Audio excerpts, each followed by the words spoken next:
It's unexpected fallout from the COVID-19 pandemic. Fraud that targets you online has skyrocketed. Florida is now second in the nation in the number of victims when it comes to catfishing. WESH 2 investigative reporter Greg Fox talks to an Orlando woman who was a victim and explains how you can avoid getting caught.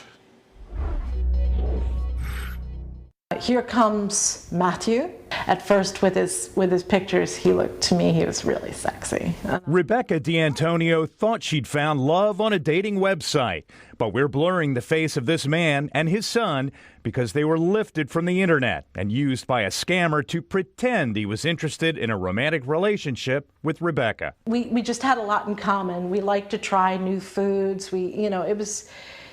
There was definitely a connection. A connection that led to a year-long online romance, including emails like, "Everything blue in this world reminds me of your sweet, deep eyes. I miss you more and more." And text messages like, "I got so much love for you, and you have restored happiness back into my life." Then Matthew's messages turned to money. He persuaded her to send wire transfers with excuses like lost or stolen credit cards, medical bills needing to be paid. Her bank accounts dried up, her credit cards were maxed out, and facing eviction and bankruptcy, she told Matthew she was considering taking her own life. I was just like, you don't understand how scared I am, how alone I am.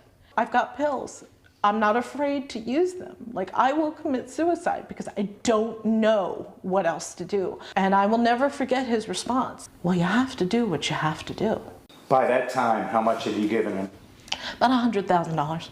Rebecca was a victim of what's called catfishing or social catfishing. That's when someone goes on dating websites or social media and creates a fake ID to try to lure and hook you into giving them money. They may also try to gain your confidence through phony relationships to persuade you to give personal information to use for identity theft. It's a massive amount of money. And we still say that, the internet's the wild, wild west. David McClellan is the founder of SocialCatfish.com, an online company that promotes online safety. He says the pandemic forced people to work remotely and generated a loneliness that fueled these kind of scams to the tune of $547 million nationally last year, up 80%.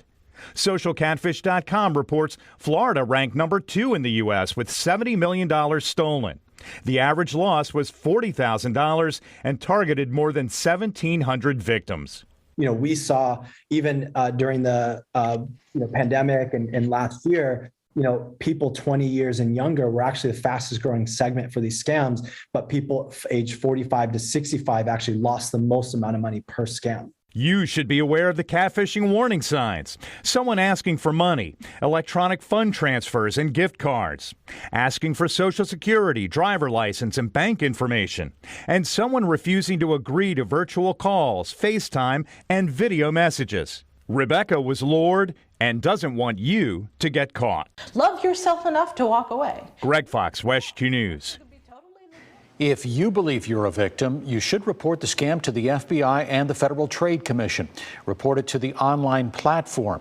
Contact your bank if your account has been compromised or accessed, and warn family and friends that they could be targeted.